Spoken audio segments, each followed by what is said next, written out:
Pessoal, hoje nós vamos desmistificar algo que é dito por muita gente, que não é possível afiar fresas para tupia. Muitas pessoas dizem que a fresa de tupia ela é descartável. Você usou por um tempo, cegou, jogou fora, não tem solução. Sim, é possível afiar fresas. Eu afio fresas há muitos anos, eu uso minhas fresas por muito tempo, até que essa parte da lâmina acabe totalmente. É possível que você afie e use ela por muito tempo. Eu vou te explicar isso hoje, vou te ensinar como afiar, para que suas fresas tenham mais tempo de vida. Eu trouxe aqui uma fresa convencional, uma fresa da Black & Decker original, uma fresa muito boa por sinal. Essa fresa já possui muitos anos, eu já afiei ela várias vezes. E eu trouxe aquelas normais, aquelas mais conhecidas que você já está habituado, aquelas coloridas que você encontra na cor amarela, na cor azul, na cor vermelha, aqueles estojinhos. Muitas dessas fresas que você compra vêm cegas, algumas afiadas, algumas um pouco cegas. Eu já dei testando algumas, já percebi que algumas não estão tão boas, outras estão. Vamos trabalhar com as fresas de corte reto e com as fresas de corte arredondado, que são as mais chatas para afiar, mas não são impossíveis. E você vai compreender como se faz isso hoje. Uma coisa que eu queria te avisar, quando você comprar a sua fresa, antigamente a fresa vinha dessa forma, uma pontinha em cima dela que vinha o rolamento, até o rolamento saiu e você praticamente perdia a fresa, porque você não tinha o rolamento. Apesar que é possível que você use sem o rolamento, mas as fresas atuais, pelo menos algumas, é bom que você se atenha a isso quando for comprar, elas vêm com uma chave Allen pequena e ela vem com o rolamento aqui em cima e um parafuso, com a ponta do parafuso para a chave Allen, que é onde você aperta, então você não perde. Se você estoura o parafuso, ela solta, então você não tem o problema dela ser apenas encaixada e você perder o rolamento dela. Te dá mais tempo de vida para a fresa. Então, se atenha esse detalhe quando você for comprar suas fresas. Se ela vem com essa chave Allen, isso é sinal que ela possui esse parafusinho em cima. Vou te dar um exemplo aqui. Ela possui esse parafuso, a chave Allen entra aqui dentro e você consegue soltar esse parafuso e assim o rolamento sai. O parafuso e o rolamento separado da peça. Caso o parafuso afrouxe, você apenas tem o trabalho de apertá-lo novamente ou substituir o rolamento para outra, caso você tenha perdido. Então, eu tô te passando essa dica para que você se atenha na hora de comprar sua fresa isso. Toda fresa é boa. Claro, se você comprar uma fresa de marca, vai ter uma durabilidade um pouco maior. Vamos à afiação das retas primeiro, que são as mais fáceis. Eu vou pegar um modelo reto aqui, para que nós possamos afiá-la, para que você aprenda. Eu vou soltar esse rolamento até para facilitar. No caso, se você tiver a chave Allen, se a sua vier com esse modelo é mais fácil, senão você vai ter que trabalhar e se adaptar com o rolamento em cima. Dificulta um pouco, mas também não é impossível. Eu vou soltá-lo e vamos prendê-la na morsa. Pessoal, primeira coisa que eu vou fazer para afiar essa fresa reta, eu vou pegar uma lima. Você vai pensar, vamos passar a lima no metal, no fio? Não. Eu vou pegar a lima porque ela é achatada. Você pode pegar no sarrafo também que seja totalmente reto. Algo que seja reto. Uma faca, algo que seja totalmente plano. Eu vou pegar a lixa 180 primeiro, aquela vermelha, só para que você entenda. Eu vou cortar uma tira.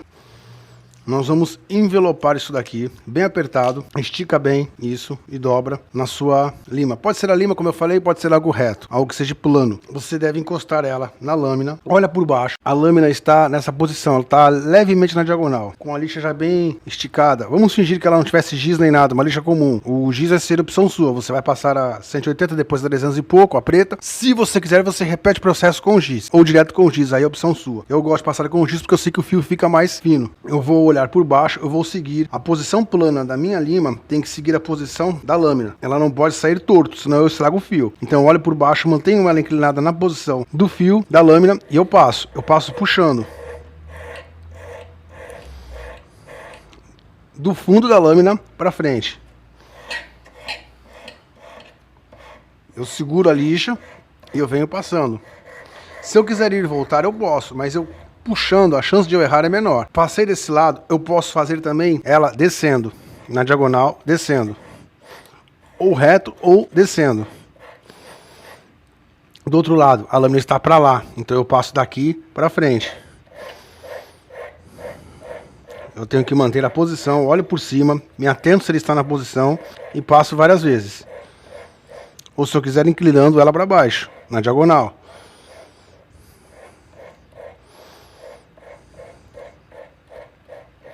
Eu fiz isso, eu posso repetir o mesmo procedimento agora com a preta. Enrola a preta bem apertado na lima, mesmo procedimento. Vai ser a do acabamento. Eu seguro a lixa com os dois dedos, de forma que ela esteja apertada, mantenho a posição e vou sempre no sentido só, na lâmina. Eu não gosto de voltar, porque eu posso estragar o fio. Nessa posição, sempre no sentido, é mais difícil que eu estrague.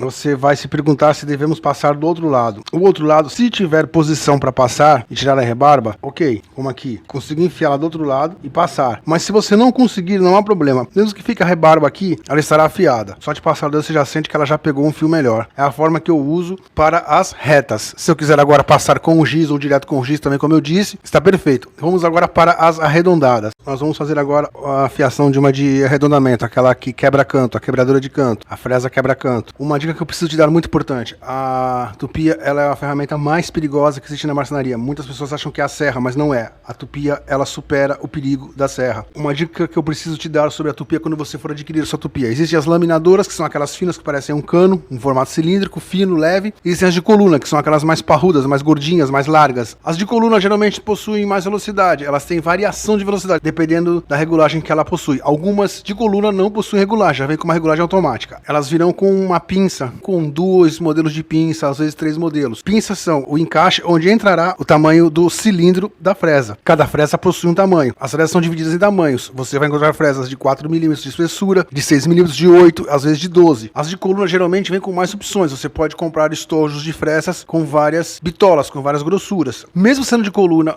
ou modelos chamados laminadoras, que eram antigas, usadas para acertar cantos de fórmicas antigamente, e agora são usadas como tupias praticamente convencionais, você deve se atentar ao tamanho da pinça. É muito importante você se atentar a isso. Pesquise, leia, pergunte, analise o tamanho que cada pinça dela possui e qual modelo de fresa que ela aceita, para que quando você comprar o seu estojo de fresas, ele dê naquele tipo de tupia. Se você comprar um modelo, por exemplo, que só caiba um modelo de uma fresa de 4 mm, a sua tupia ela tem uma pinça só e ele só entra esse tipo de fresa. Você não poderá comprar, por exemplo, um estojo de fresas de 8 mm, de 12 mm, ela não entrará naquele modelo, você vai perder o estojo. Então tem que se atentar a isso. Quantidade de pinças, o tamanho das pinças, qual a espessura de fresa você deve comprar para a sua respectiva tupia. Isso é muito importante. Você vai te passar isso. Outra coisa, não se brinca com a tupia. Tupia na mão, seja a laminadora ou a de coluna. Aquilo que você já sabe. Camisa para dentro, óculos de proteção, atenção. Usou, espera parar e pousa ela na mesa com cuidado. Espera parar totalmente. Tupia é algo sério. Voltando à afiação da nossa fresa de arredondamento. O que vai mudar? No caso, se eu tirar o rolamento, ótimo, vai me tornar minha afiação mais fácil. Se for um modelo que não é possível tirar o parafuso e o rolamento, ela já vem fixa, vamos ter que trabalhar com ela desse jeito. Eu vou apertar ela aqui, vou fingir que essa aqui não sai, vou manter o rolamento nela para que você entenda. Pessoal, peguei umas pinças para que você veja. Essa daqui é de 4 mm, essa daqui é de 8. Essa fresa, a haste dela é de 6. Se eu coloco ela na pinça errada, você vai ver que ela vai ficar bamba.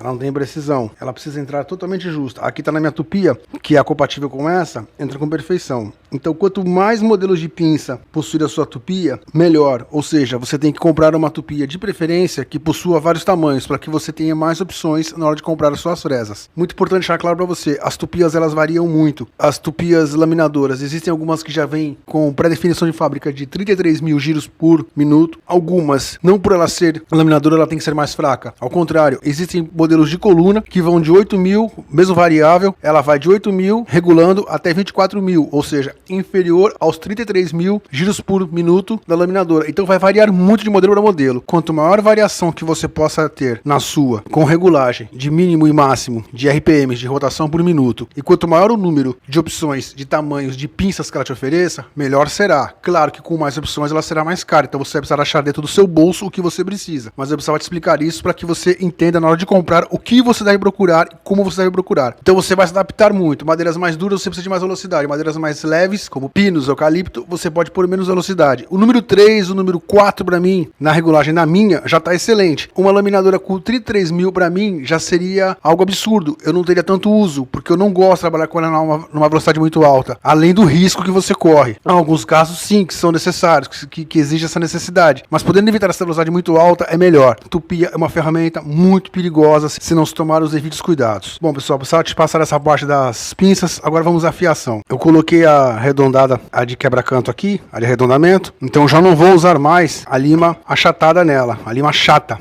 eu vou usar uma lima roliça. Se você não tiver uma lima roliça, eu gosto da lima roliça pelo formato dela, mas se você não tiver uma canetinha esferográfica também dará. Eu vou te mostrar aqui. O mesmo procedimento, a gente enrola a lixa nela bem apertado, estica bem a lixa, deixa ela de forma muito bem apertada, ok? Tá esticada, segura com o dedo, você encosta a parte redonda da lixa na parte redonda da fresa, acompanha o sentido da lâmina e vem puxando. Sempre de trás para frente, só puxando.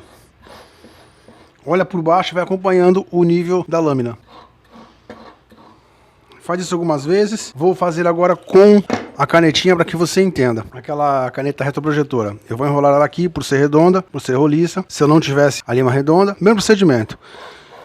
Que é mais fácil. Sempre puxando. Começo na parte de cima, vou descendo e vou acompanhando o formato todo redondo. Fiz esse lado, viro e faço o outro lado. Se fosse um outro modelo, se fosse o modelo a romana, que é a mais chata que tem para você afiar. A romana é aquela que faz um chapéu romano. Só para que você entenda, você começa de cima, a parte de cima, você vem descendo ela, sempre acompanhando o formato e a posição diagonal da lâmina. Até chegar na parte redonda. Até chegar na parte reta. A parte reta da romana, você pode fazer o procedimento com a lima chata ou com uma peça chata e plana. E você vem passando várias vezes com ela presa na bancada. Eu tô fazendo na mão para que você veja melhor. Depois você repete o procedimento com a preta, com a fina, com a 300 e pouco. Se você fizer com o giz, vai ficar ainda mais afiada. Eu tô falando porque eu faço com o giz, dá certo. Fez esse lado todo, vira, faz o outro lado. Começa de cima, vem descendo até chegar ao meio e vem descendo até a parte reta. A parte reta você faz aquela forma reta. Se fosse uma fresa de seta, aquela que parece a ponta de uma seta, mais fácil, por ser reta, enrola numa superfície plana. No meu caso eu vou usar a lima, com ela presa. Você acompanha o sentido da lâmina, puxando, faz um lado, depois vira, faz o outro. Estou fazendo na mão, mas o correto é que você prenda ela, fixe ela, ou daquele jeito descendo, sempre acompanhando o sentido, a inclinação da lâmina. Essas seriam as formas de você afiar. A redonda ela joga um lado para cá arredondado, o outro lado inclina-se ao contrário. Você usaria a chata nesse caso, porque ela não tem curva para dentro, ela é totalmente para fora. Você passaria acompanhando e descendo. Tá? Com as duas lixas, depois você viraria esse lado, mesma coisa. Na morsa, que é mais fácil para você fazer e deixá-la com perfeição. Assim você afiará todas as suas fresas. É assim que eu afio há anos e sempre deu certo. Pessoal, como você viu, não tem muito segredo. É só você acompanhar o sentido do chanfro de cada lâmina. Na redonda, por exemplo, ela está virada para um lado, a queda é para cá, e o outro lado é metade para lá, a queda é para o outro lado. Então você vai acompanhando e vai seguindo com a lixa, fazendo a afiação, sempre num sentido só. Se você quiser fazer o vai e vem, você faz, mas é mais garantido você fazer um sentido só, sempre puxando para o sentido da lâmina. E não pode entortar a lixa, ela tem que seguir sempre no sentido que está a lâmina. O sentido diagonal que a lâmina cai. Você mantendo totalmente encostada e puxando, você vai ter fresa por muitos anos. Pessoal, espero que você tenha gostado, espero que tenha te ajudado. Te peço mais uma vez que você se inscreva se você não for inscrito, porque ajuda muito a gente. Peço que você compartilhe esse vídeo para nos ajudar, para continuarmos com as aulas. Tá chegando aí uma aula sobre tupia, para você aprender a usá-la com segurança de forma correta. Pessoal, estamos ficando por aqui. Mais uma vez, muito obrigado por você estar com a gente, fazer parte do Oficina Marcenaria Rústica, acompanhar as aulas. Pessoal, mais uma vez, muito obrigado.